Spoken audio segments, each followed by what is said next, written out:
Welcome to 2050 Investors, the podcast that deciphers economic and market megatrends to meet tomorrow's challenges. I'm Kokou Agbo-Bloua. I head up economics, cross-asset, and quant research at Société Générale. In each episode of 2050 Investors, I'll investigate a key megatrend that relates to the economy, the planet, markets, and you.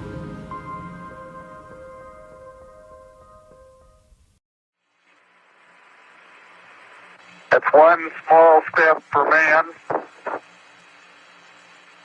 one giant leap for mankind.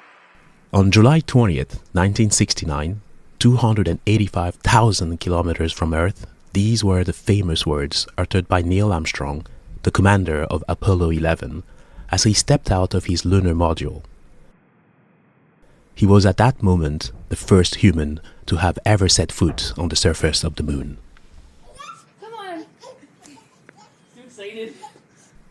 This makes me think of first-time parents who are over the moon, pun intended, when they see their child take his or her first steps after many months of failed attempts. Babies never give up. They keep trying until they succeed. To quote Chinese philosopher Lao Tzu, "A journey of 1,000 miles starts with a single step." This was indeed the case for our ancestors 6 million years ago, when they first learned to walk, at least according to humanorigins.si.edu. And it is also true for any 10-month-old toddler. With the exponential increase in the technology of transportation over the past centuries, we can now travel faster and further than ever before, thanks to a lot of fossil fuel and a few billion tons of CO2 each year into the atmosphere. Indeed, from green mobility, so walking, running, horseback riding, cycling, to not so green mobility, as in cars, trucks, shipping, rail, planes, rockets, and SpaceX. Transportation now accounts for 26% of direct CO2 emissions from fuel combustion, or 1.9 billion tons of CO2 annually. So, the questions at hand are the following. How will the world of transportation adapt and evolve by 2050? Can we design a more sustainable transportation system free of unbearable traffic jams, air and noise pollution? Will autonomous cars powered by AI and Hyperloops with pods reaching speeds of 1,000 kilometers per hour replace human drivers? Let's start our investigation. First, do you know how many steps the average human will take in a lifetime? 216,262,500 steps. Indeed, the average moderately active person takes around 7,500 steps a day. If you maintain that daily average and live until 80, you'll have walked over 216 million steps in your lifetime. That's about 110,000 miles, or 176,000 kilometers.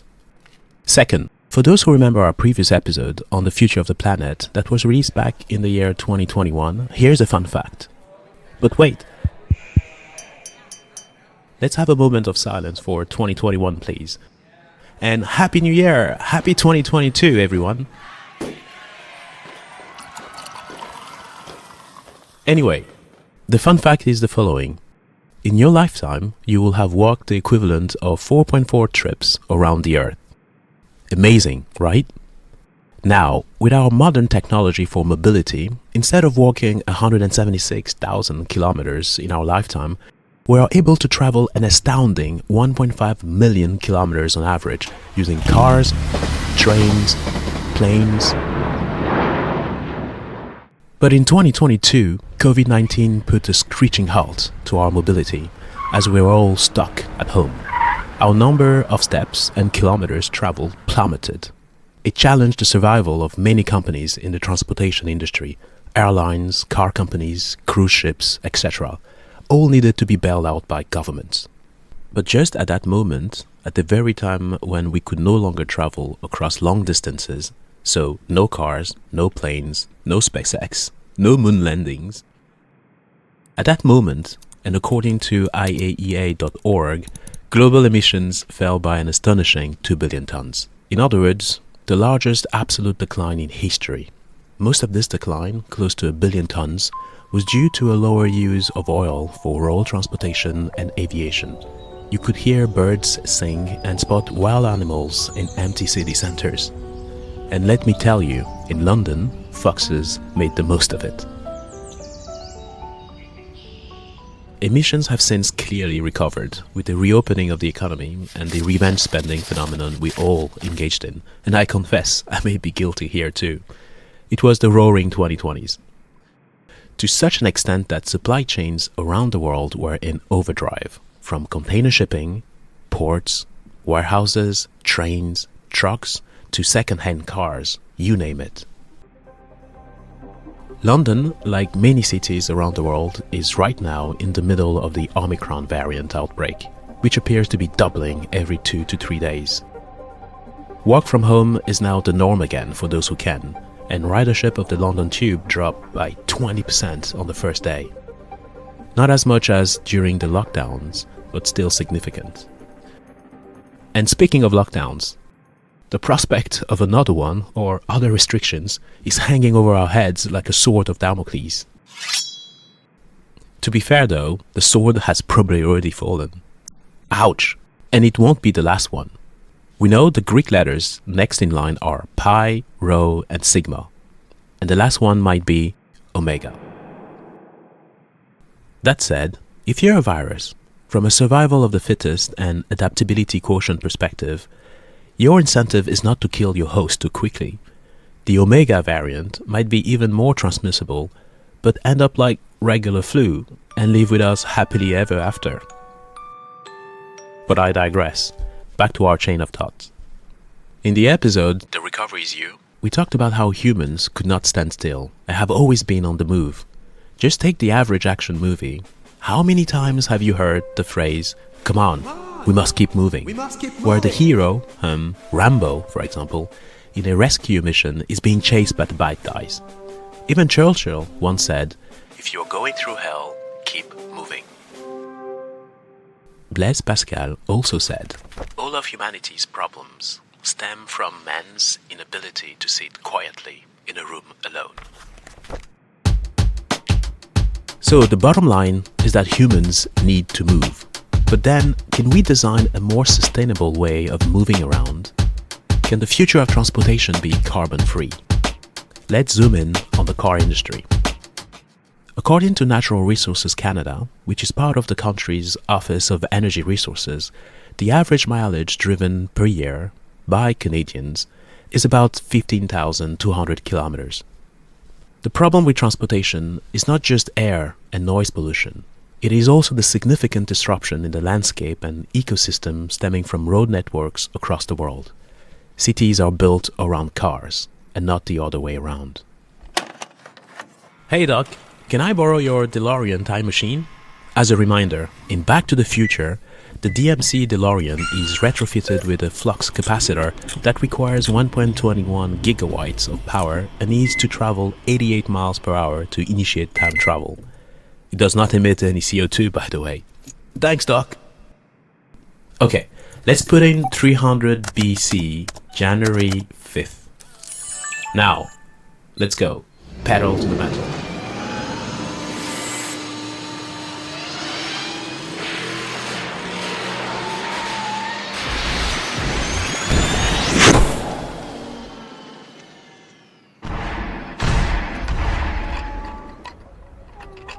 According to Wikipedia, from 300 BC onwards, Romans built an impressive network of roads as the Roman Republic and then Roman Empire expanded. They provided efficient means of movement for the legions, civilians, and trade. They were built to connect cities, major towns, and military bases. They were stone-paved and metal-cambered for drainage and flanked by footpaths. At the peak of Rome's development, there was more than 400,000 kilometers of roads, of which 80,500 kilometers were paved. Many Roman roads survive for millennia, and some are overlaid by modern roads today. A quick Google search shows that in 2018, there was a total of about 65 million kilometers of any kind of roads in the world. 64.94% are paved. In the US, 67% of all roads are paved with asphalt. The total CO2 emission of a 20-kilometer long asphalt pavement construction project is 5,000 tons. For the asphalt pavement construction, the mixing phase generates the largest amount of GHG emissions, accounting for 54% of the total process, while the raw material production accounts for 43% of total greenhouse gases or GHG emissions. Okay, to put all of this into perspective, picture this.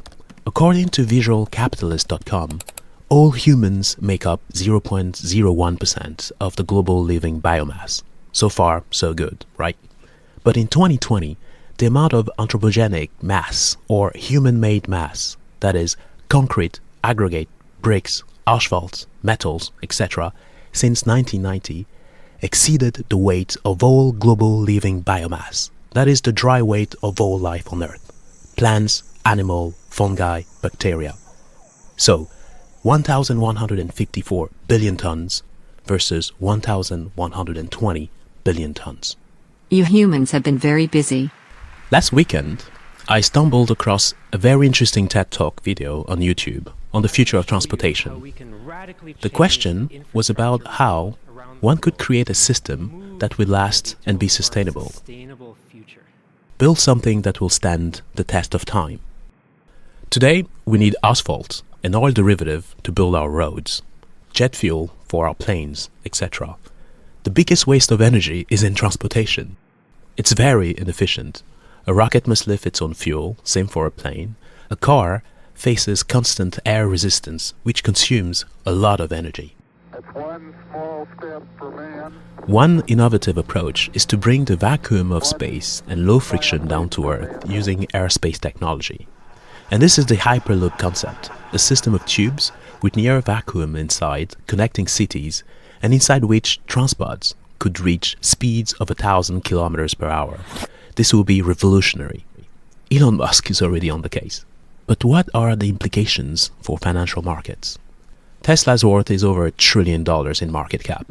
That is more than all other car manufacturers combined, even though it produces a much smaller number of cars than the more established original equipment manufacturers, or OEMs, as they say in the industry. Electric vehicle manufacturers, or EV manufacturers for short, are all enjoying a valuation premium. Some have argued that these were a simple green bubble, as discussed in our Green versus Greed episode. And since we're getting acronym happy, let me introduce another one that is often used in this context, ICE or ICE vehicles. This stands for internal combustion engine vehicle, as opposed to EV or electric vehicles. But the real question is this: how many companies will still have a license to operate by 2050? How many will fail to transition to more sustainable business models fast enough while remaining profitable and at scale, especially if and when a carbon tax is implemented globally? The market might be pricing the fact that EV manufacturers might simply have 50 or even 90% market share by 2050, with significant competitive advantage and barriers to entry. Some carbon-free food for thought. To discuss this topic further, let me introduce our special guest, John Saffrett, Deputy Chief Executive Officer of ALD. Full disclaimer, ALD is part of Société Générale's group, but this is not a sales pitch. John Saffrett is responsible for the operational management of the company's 1.76 million vehicles across 43 markets. And the fact that they are working on becoming a fully integrated sustainable mobility provider is therefore a great add-on to this investigation. Hello, John. Hey, Kokou, how are you? Very good. Thank you so much for taking part in this podcast. Let's first start with how you see the future of mobility, say in 2050, and assuming we have hit net zero by then. Well, I think we have so many different megatrends impacting mobility at the moment, Kokou, that if I knew what 2050 was going to look like with certainty, I'd be a billionaire right now. But I think what we can do is we can outline some of the main trends that are going to be relevant. The first is electrification, obviously. It's the big news of the moment. Everyone's talking about Tesla, Elon Musk, and all of the new electric vehicles that are coming to market. And I think post-COVID, we've seen a shift in the momentum behind electric vehicles, which is not going to turn back now. And that will continue to take an increasing share of the registrations of new vehicles that are going on the road. But we have to understand that electrification right now isn't a global phenomenon. It's very regional. Whilst we talk about it being a global impact, there's actions being taken by governments in local areas which are impacting the uptake of electrification, but it's not a global phenomenon in total. So net zero doesn't mean 100% electric vehicles on the road. There will still be a significant number of ICE vehicles on the road at that time, and there will be challenges on how to handle that. What we'll also see in mobility in 2050, urban mobility particularly will become multimodal and very integrated. Cities will be under pressure to ensure that the residents of cities can transfer from one means of mobility to another in a seamless way using digital platforms and accessing ticketing platforms. And they will increasingly play a more proactive role in planning how residents of cities move around and become more proactive in offering trip planning and journey planning. And what you'll also see is this focus on making sure that sustainable options are recommended to people rather than constantly directing people towards public transport options. Walking around cities is actually quite healthy and quite good for people. It contributes towards sustainability, but very rarely is it recommended as a main course of walking. And what we'll see in 2050 is a whole new world and a whole new paradigm of moving around cities. And on top of that, the last trend we see is this subscription economy, and gradually we see that impacting mobility. There are some examples already of platforms where you can subscribe to mobility. A good example is Helsinki in Finland, where residents of Helsinki can take the WIM app, and for a fixed fee every month, they can get access to all of the means of the transport in the city as well. So for sure, we're going to be in a very, very, very different place in 2050, but it looks very exciting and very digital and very cosmopolitan for all of us. Yeah, this is actually a very important point. So in one of our previous episodes, we talked about the future of jobs. And in your view, is driving your car by yourself going to be redundant? What's your opinion when it comes to the development of autonomous cars? And in your line of business, would this mean lower cost of insurance? Will they be safer than human drivers? Well, firstly, I think we have to recognize some people do actually like driving, and they get a thrill out of driving. And I think there'll always be a demand from people to want to get their hands on a wheel and control the car they're in. Having said that, when we talk about autonomous vehicles, the technology is very mature, and the technology can work very well in a limited context.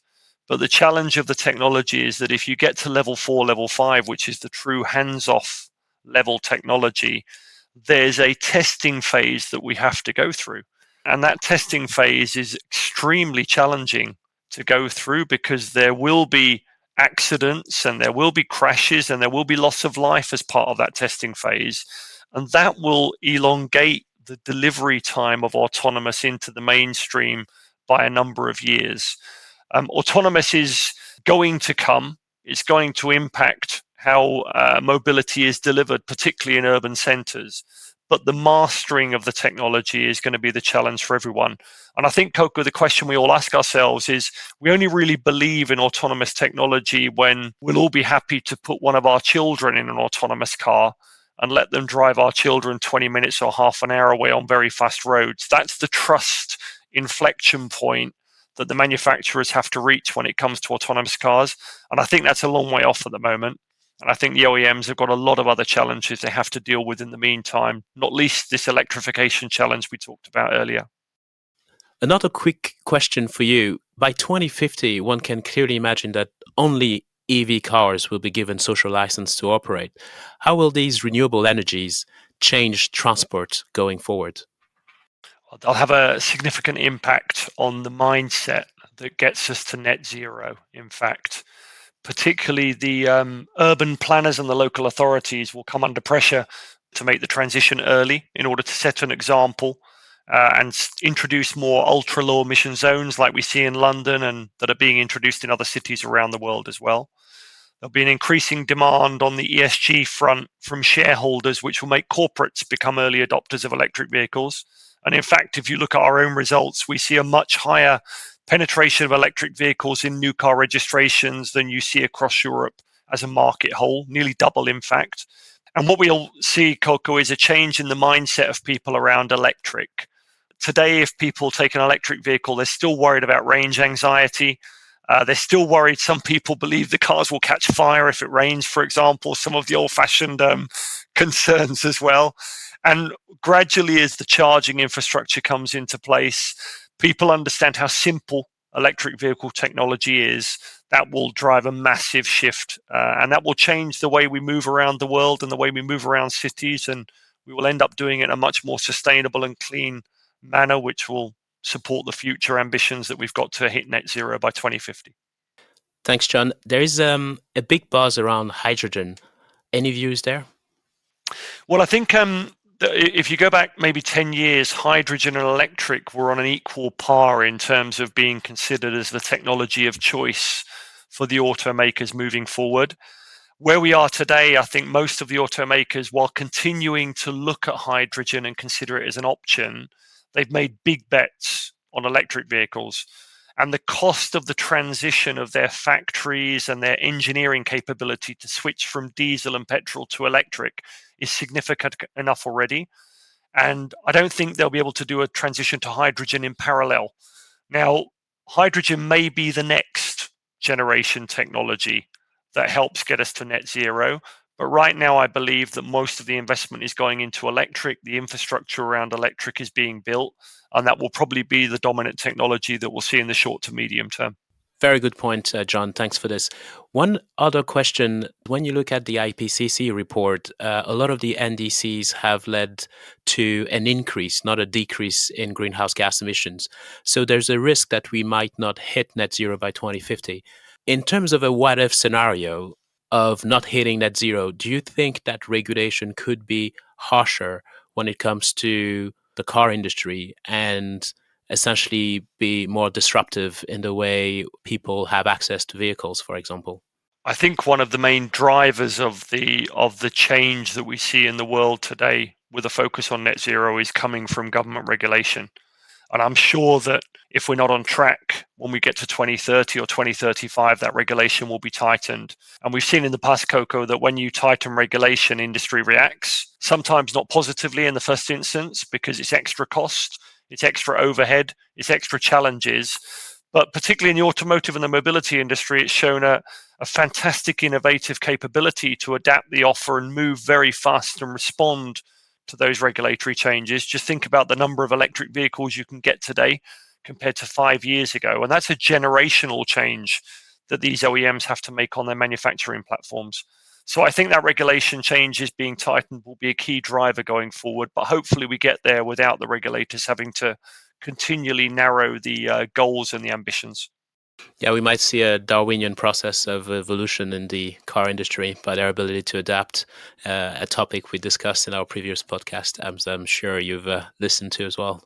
Absolutely. One last question for you, John. Do you own a car, and is it fully electric? Well, ironically, it's good timing, Kokou, because at ALD we have a company car policy which is full electric, and I took delivery of my new electric vehicle today, in fact, in Paris, and I'm a very proud owner of the new electric vehicle and proud to be driving electric on the company car scheme. Brilliant. Leading by example, I see. Trying to. Thanks, John.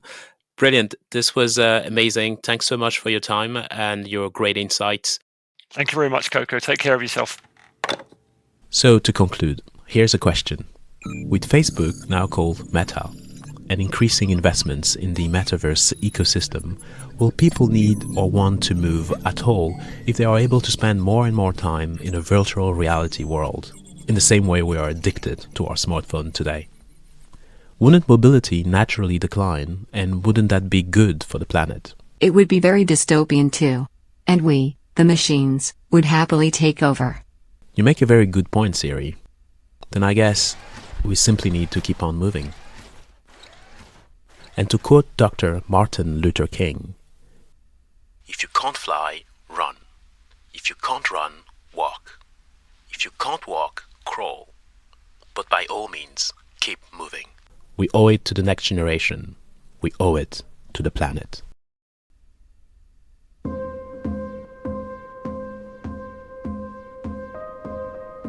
Thank you for listening to this episode of 2050 Investors, and thanks to John Saffrett for his interesting insights on the future of the car industry and mobility.